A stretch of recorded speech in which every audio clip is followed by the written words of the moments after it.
Америк нэгдсэн улс Иран улсын санал болгосон Ормосын хоолойг нээх тухай саналыг хүлээн зөвшөөрсөн гэрлээ. Хятад улсын дарга Ши Жинпинг Америк нэгдсэн улсын ерөнхийлөгч Дональд Трамп нар энэ 5 дугаар сард уулзна.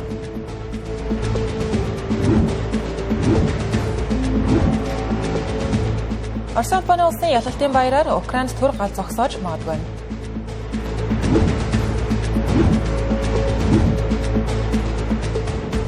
Франц улс нөөц хүчлийнхийн ялгарлыг бууруулах цогц төлөвлөгөөгөө зарлалаа.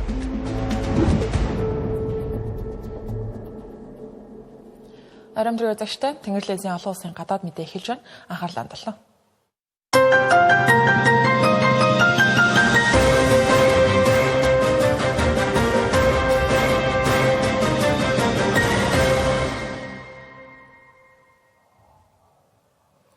Дональд Трамп Axios агентлагт өгсөн ярилцлагада Ираныг цэргийн болон тэнгисийн бүсэлтэнд байлгах бодлогоо үргэлжлүүлнэ гэдгийг мэдээлсэн байна.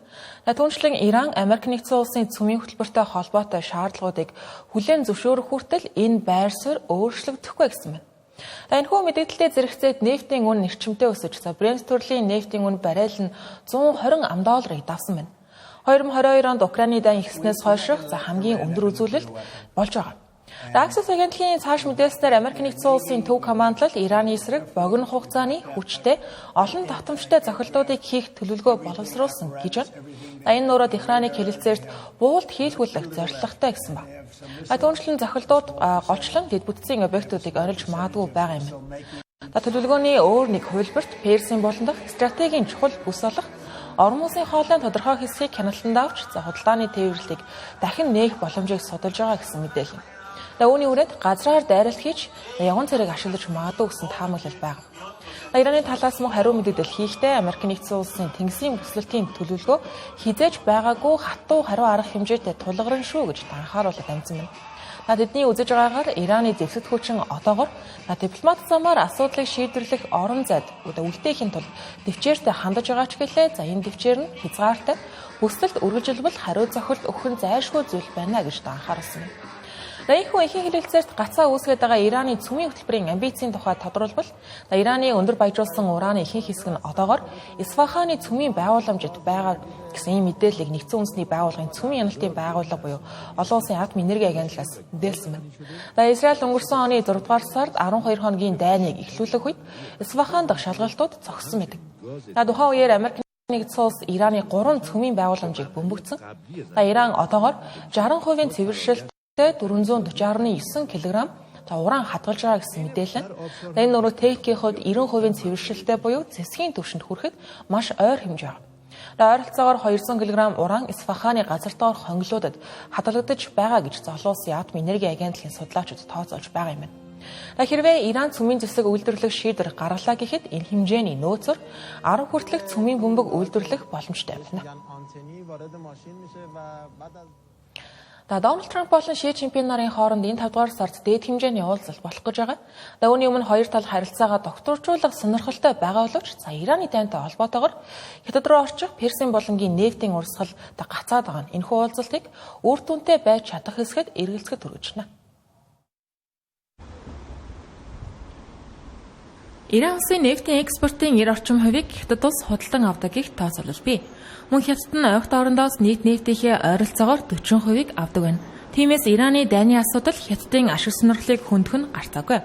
Сүүлийн 7 хоногт Америк нэгдсэн улсын цэцгэрга Бээжингийн Техрантай холбоотой харилцаанд илүү хатуу хяналтуудыг, дарамт шахалтуудыг тавьж эхэлсэн байна. Тухайлбал Америк нэгдсэн улсын сангийн яам Хятадын томоохон хувийн нефт боловсруулагч компанид 20 арга хэмжээ авч цаашид Ираныг дэмжсэн хэвээр байвал Хятадын банкудад 2 дахь хориг тавих боломжтойг анхааруулжээ. Үүнтэй зэрэгцэн Хятадын талч гэсэн хариу арга хэмжээ авч гэхдээ арай өөр салбарт буюу Америк нэгдсэн улсын технологийн салбарын эсрэг бодлогоо чангаруулж байна.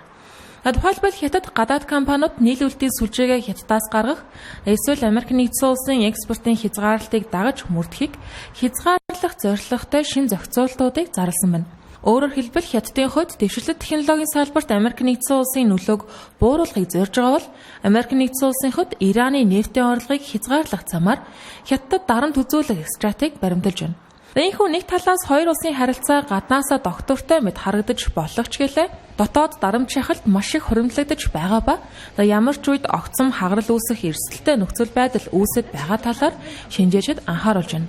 Мөн нөгөө талаас дээд хэмжээний уулзалтын өмнө хоёр тал хоёулаа хэрэлцээний ширээн дээр илүү хүчтэй давуу талуудтай суухыг оролдож байна. Мөн ташин дуртахад Тайваны асуудал энэхүү уулзалтын хамгийн эмзэгцэг хэвээр. Америк нэгдсэн улсаас Тайванд зэвсэг нийлүүлэхийг хятад хүчтэй эсэргүүцдэг. Уулзалтын үеэр энэ асуудал хөндөгдөх магадлал байгаа. Тайваны гадаад хэргийн дэд сайд Тайваныг хэлэлцээний ширээн дэх золиос болохгүй гэж санаа зовж байгаа гэдгээ хүртэл илэрхийлээд амжсан байна. Одоогийн байдлаар дэд хэмжээний уулзалт хойшлогдох шинж харагдахгүй байгаа. Гол нь хэлэлцээний үр дүн хангалтгүй байвал хоёр улсын харилцаа дахин хурцдах вэ гэсэн болгоомжлол үүсээд байгаа лээ. Дараагийн мэдээ. Дональд Трамп болон Владимир Путин нар 5 гарагттай цаг гаруй хугацааны турш уцаар ярилцаж Украинд богино хугацааны ганц зогсоох тохиролцооны талаар санал солилцсон гэж хоёр талын албаны их сурвалжууд мэдээллээ. Тухайлбал Кремлийн гадаад бодлогын зөвлөх Юрий Ушаковын хэлснээр энэхүү түр ганц зогсоох хэлэлцээ санаачлах батлагдах юм бол Орос улбаны улсын дэлхийн 2 дугаар дайны ялгалтын баяр буюу 5 дугаар сарын 9-ний өдөр ганц зогсоож таарах юм байна. Гэхдээ яг эхлэх болон дуусах хугацааг тодорхой ол хэлсэнгүй. Дональд Трамп энэхүү санааг дэмжсэн гэж Кремлээс тайлбарлаж байна. Энэ жилийн хувьд Орос улс ялалтын баяраа харьцангуй даруухан тэмдэглэн өнгөрүүлэх төлөвтэй байгаа.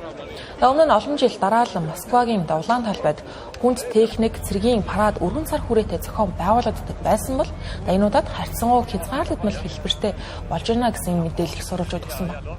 Тэгвэл Украин улсын ерөнхийлөгч Володимир Зеленскийн хувьд төлөөлөгчийн хэлснээр Дональд Трамп болон Владимир Путин нарын Ираны агуулгын талаар хангалттай мэдээлэл авч амжаагүй байгаа.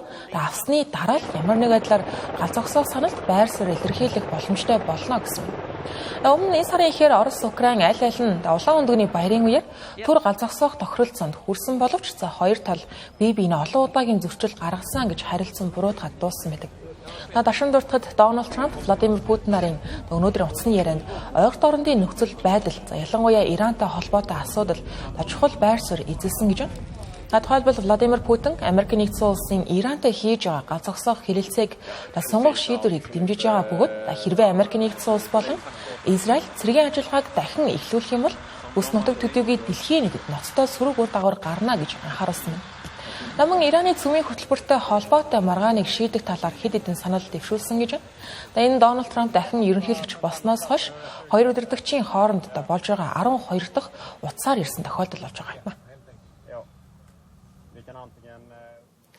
Франц улс дэлхийн дулаарлыг нэмэгдүүлдэг нефт, байгалийн хий, нүүрсний хэрэглэнээс 2050 он гэхэд бүрэн татгалзах зорилготой маш нарийчилсан төлөвлөгөөг танилцууллаа.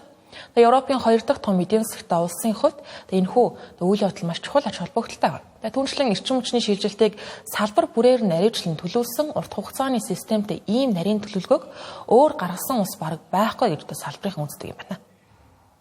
Нийтдээ 14 хуудас бүхий энэхүү баримт бичгээ Колумбийн Санта Марта хотод болсон чулуужсан түлшнээс гарах шилжилтийн анхны олон улсын хэлэлцүүлгийн үеэр танилцуулсан юм. 2023 оны байдлаар Францын эцсийн эрчим хүчний хэрэглээний 60%-аас бага нь чулуужсан түлшнээс бүрдэж байсан бол 2011 онд энэ үзүүлэлт 65% байсан байна. Энд эцсийн хэрэглээ гэдэг нь өрх, үйлдвэр, хөдөө аж ахуй зэрэг шууд хэрэглэгчдийн ашиглаж байгаа эрчим хүчийг хэлдэг байна. Цахилгаан үйлдвэрлэл түгээлтэнд ашиглагддаг хэсгийг оруулдаггүй. Шинэ төлөвлөгөөнд энэ хувийг 2030 он гэхэд 40%, 2035 он гэхэд 50%, 30% хүртэл нь бууруулах зорилт тавьсан юм. 2050 он гэхэд нүүрс төрөвчийн саармаг түвшинд хүрэхийг зорьж байгаа. Төлөвлөгөөний дагуу бол Франц улс 21-р зууны дунд үед гэхэд эрчим хүчний зориулалтаар чулуужсан түвшний хэрэглээг бүрэн зогсоохыг зорьж байгаа юм. Үүний хүрээнд хамгийн ихний алхам болгон нүүрсний сүүлийн 2 цахилгаан станцаа 2027 он гэхэд хаахаар төлөвлөсөн байна. Харин нефтийн хэрэглэнээс 2045 он гэхэд гарахын тулд тээврийн салбарыг өргөн хүрээнд цахилгаанжуулах бодлого хэрэгжүүлэхээр байгаа юм байна. Байгалийнхийн тухайд бүрэн орлох зорилтыг 2050 он болгон тогтоосон байна. Үүнд дулааны насоос зэрэг өөр шийдлүүд олон байгаа. Барилгын эрчим хүчний өөр ашиг нэмэгдүүлэх арга хэмжээнүүд мөн багтсан байна. Түүнчлэн тээврийн салбарт Франц улс 2030 он гэхэд шинээр худалдан авах автомашины 3/2-ыг цахилгаан машин болох зорилтыг тавьсан байна. Үүнийг дэмжихийн тулд цэнэглэх станцуудын сүлжээг өргөжүүлэх, цахилгаан автобус болон хүнд стацийн цахилгаан ачааны машин нэвтрүүлэхээр төлөвлөсөн байна. Намын Францын үйлдвэрлэгчид 2027 он гэхэд 400 мянган, за 2030 он гэхэд 1 сая цахилгаан автомашин үйлдвэрлэх зорилтуудыг тавьсан байна. Барилгын салбарын тухайд шинэ барилга байгууламжид хийн бойлор суйрлуулахыг энэ жилийн эцсээс эхлэн хориглохоор болсон байгаа юм. Үүндээ зэрэгцэн 2030 он гэхэд жил бүр 1 сая дулааны носоо суйрлуулах зорилтыг тавьсан байна. Намын орон сууцнд нефтийн халаалтын хэрэглээг 60%, худалдаа, үйлчилгээ болон бусад барилгуудад 85% хүртэл бууруулах төлөвлөгөөтэй. Ерөнхий зорилго нь 2035 он гэхэд барилгын салбарт нефт чатааж дулаан шийдхийг бүрэн хориглох зогсоох зорилготой. Харин цахилгаан эрчим хүчний салбарын тухайд Францын нийт цахилгааны 3/2 нь 2025 оны байдлаар цөмийн эрчим хүчнээс нь гарч байдаг юм. Тэгвэл салхи, нар, усан цахилгаан эрчим хүч нийлээд 4/1 орчим хувийг бүрдүүлж байгаа. Тус улс цаашид шинэ үеийн EPR2 гэх нэртэй цөмийн реакторуудыг барих, одоо байгаа реакторуудын ашиглалтын хугацааг сунгах бодлого баримталж аглаа. Бээжингийн авто шоу албан ёсоор өнгөрсөн 7 хоногт нээлттэй хийж дэлхийн автомашины салбарын хамгийн том цугларалт болоод байгаа. Нийтдээ 380 мянган метр квадрат энэхүү талбайд 21 улс бүс нутгийн ойролцоогоор 1000 гаруй автомашин үйлдвэрлэгчид оролцож байгаа юм. Ойролцоогоор 1 сая хүн 10 хоногийн турш энэхүү үзэсгэлэн үзэх төлөвтэй байна гэсэн таамаглал байгаа. Манай Тэнгэр лизийн хүрээнд Reuters, AFP, EP зэрэг олон агентлагуудтай хамтарч ажилладаг. Тэдний нэг болох Хятадын CGTN агентлагийн зүгээс дараах мэдээллийг хүргэллээ. Өөр хэл, өөр царай дэлхийн өнцөг булан бүрээс ирсэн хүмүүс Бээжин авто шоун дээр цугларч байна. Би машин үнэхээр дуртай.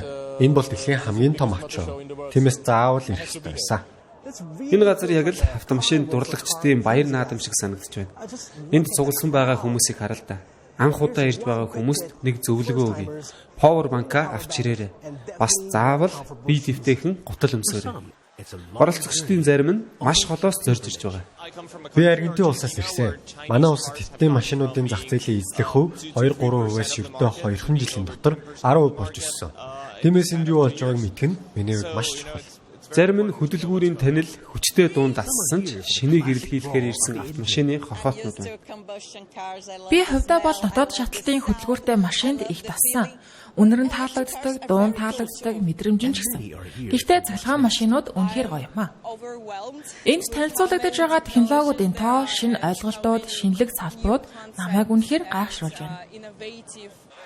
Өнгөц гадна талын шуугианы цаана илүү гүн гүнзгий өөрчлөлт явагдаж байна. Ухаалаг жолоодлогын системээс эхлээд бага нүрс төрөгчийн технологи хүртэл инновац асар хурдтай хөгжиж байна. Үүний цаана дэлхийд даяар холбогдсон нийлүүлэлтийн сүлжээ ажиллаж байгаа. Нэг машин гэдэг хардверээс софтвер хүртэл, системээс алгоритм хүртэл дэлхийн янз бүрийн хэсгээс ирсэн технологиудыг нэгтгэсэн бүтээл байдаг. Харин Хятад улс энэ бүх давуу талууд нийлдэг гол төв болж чадсан. Тиймээс ч олон улсын ханган нийлүүлэгчид энд хөрөнгө оруулсаар байгаа нь ойлгомжтой. Салан тусгаарлах, бие даах зэрэг олон улсын хамтын ажиллагааны эсрэг бодлогын тухай яриад авамгаалж буй энэ үед энэ авто шоу өөр нэгэн түүхийг өгүүлж байна. Олон улсын компаниуд хамтын ажиллагаанаас ухарч байгаа биш, харин улам идэвхтэйгээр хамтран ажиллаж байна. Хятадын зах зээлийн хэмжээ, хөгжлийн хурдаас энэ бүхэн тодорхой харагдана. Жишээ нь Valio. Өнгөрсөн жил тус компани дэлхийн орлогын ойролцоогоор 15% нь Хятадын зах зээлээс бүрдсэн. Мөн хүмүүсийн өдөр тутам унаж буй цахилгаан машинд Хятадын батарейн хөргөлтийн технологи аль хэдийн олноор ашиглагдаж байна. Бидний хувьд Хятадын зах зээл бол маш том боломж гэж харж байна. Хятад энэ оны 2 дугаар хагас төсөлд дахин нэмэгдэнэ гэж бид үзэж байгаа. Бид Хятадын хэрэглэгчдэд маш олон төрлийн технологи нийлүүлэх боломжтой. Өнгөрсөн жил бидний захиалгын 63% нь Хятадын компаниудаас ирсэн. Бид энд байгаа шалтгаан бол Хятадын зах зээлд маш их ач холбогдол өгдөг учраас юм. Тоонуудаас харахад л бүх зүйл тодорхой байна. Гэхдээ энэ бол ганцхан тохиолдол биш. Үйлдвэрлэлээс эхлээд судалгаа, хөгжүүлэлтийн төвүүд хүртэл олон улсын ханган нийлүүлэгчид Хятадын зах зээл дэх оролцоогоо улам нэмэгдүүлсээр байна. Жишээ нь Aptiv компани Хятадд 30 гаруй жил үйл ажиллагаа явуулж байна. Аюулгүй байдлын системээс эхлээд ухаалаг автомашины платформ хүртэлх тэдний технологиуд зах зээлд өргөн хэрэглэгдэж байгаа. 2025 он гэхэд Хятадд хамгийн их борлуулагдсан эхний 20 загвар бүгд тэдний бүтээгдэхүүнээр хоноглогдсон байна. Бид Хятадын зах зээлд маш удаан хугацаанд байсаар ирсэн. Мэдээж Хятад бол хамгийн том зах зээл. Мөн технологийн хувьд хамгийн хурдтай хөгжиж байгаа зах зээл. Өрсөлдөх чадвартай байхын тулд бид инженерийн чадамжаа нийлэлтийн сүлжээгээ сайн хөгжүүлэх шаардлагатай байна. Зах зээл буян хатан, ач холбогдолтой хэвээр үлдэхийг хүсэж байна. Дэлхийн компаниуд Хятадд байр сууриа бэхжүүлж байхад Хятадын инновацч мөн дэлхийн зах зээл рүү гарч байгаа. Технологи нэвтрүүлэгчээс шийдэл нийлүүлэгч болж өөрчлөгдөж Хятадын ухаалаг жолоодлогын компаниуд салбарын шинэ хүч болж гарч ирж байна. Q-Craft компани Хятадын нарийн төвөгтэй замын нөхцөл хөгжсөн туршлагатай тулгуурлан Европ, ойрхон орнд зэрэг зах зээл нэвтэрч байгаа. Олон шин технологи бүтээгдэхүүн Хятадд анх нэвтэрч цааш хурдтай өргөжин хөгждөг нь бидэнд маш хурдтай өсөх боломж олгосон. Цаашдаа бид Хятад улсыг олон улсын зах зээлтэй илүү сайн олгохыг хүсэж байна. Ингэснээр дэлхийн хэрэглэгчид илүү дэвшилтэд илүү их хялбар шийдлүүдийг ашиглах боломжтой болж салбар бүхэлдээ хамтдаа урагшлах болно. Энэ автошоун дээр харилцан уялдаа бүхий нийлүүлэлтийн сүлжээ ямар гүнзгий хөгжсөн болохыг тод харж болно. Мөн Хятад болон дэлхийн автоүлдүүлэлийн салбар хоорондоо маш нэгт холбогдсон хамтын ажиллагаа нь хэн хэндээ ашигтай байдлаар урагшилж байна. Тэгвэл автосалбар хаашаа чиглэж байна вэ? Хариулт нь энд үсгэлэнд байгаа машин бүрээс харагдана. Дэлхийн өнцөг булан бүрийн оролцоотойгоор хамтын ажиллагааны үр дүнд урагшилж буй дүр зураг юм. Бүгд хамтарч ажиллаж чадвал энэ бол зүгээр нэг машин биш. Дөрвөн дугуй дээр хамтын ирээдүй юм. Сун Тяньян CGTN Бээжингээс мэдээллээ. Хөтөлбөр үргэлжлэж байна. Өргөжлүүлэн бусад онцлог мэдээллийг товчоор өргөнө. Америк нэгдсэн улсын засгийн газар цагаатчил гайлын хяналтын хаалтны нэрийг өөрчлөх саналыг дэмжиж байгаа гэлээ. Тодорхойлбол одоогийн Immigration and Customs Enforcement буюу ICE гэх нэрийг National Immigration and Customs Enforcement буюу NICE болгох санаачлаг гаргасан байна. Энэ санааг анх бүгд найрамдах намын дэмжигч Алиса Мари цахим орчинд дэвшүүлж, үүнийг Дональд Трамп дэмжижээ.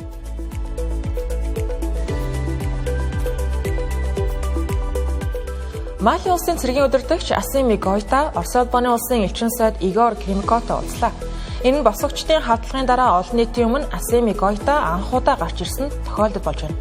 Босгогчдын халдлагын тухайд Баруун Африкт үйл ажиллагаа явуулдаг Аль-Каидатай холбоотой бүлэглэл болон салан тусгаарлагчид армийн бааз нийслэл Бамакогийн нисэх буудлын орчинд халдлага үйлдсэний улмаас Мали улсад улс төр нийгмийн нөхцөл байдал тун эмзэг байгаа юм.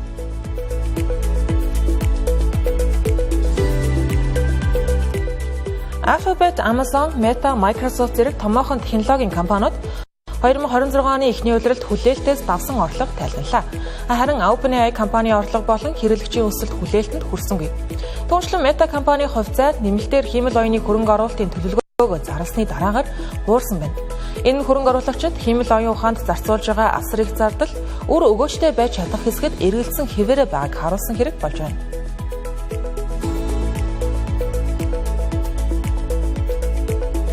Америк нэгдсэн улс Панамын сувгийн бомбын маргаантай холбоотойгоор Хятад улсыг Панамын бүрэн эрхийг зөрчсөн гэж буруутгалаа.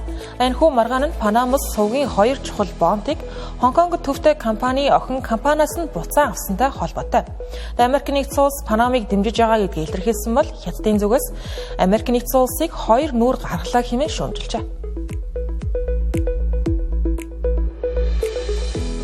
Телевизийн гадаад мэдээ хүлээн авсан баярлалаа. Сайн хамраарай.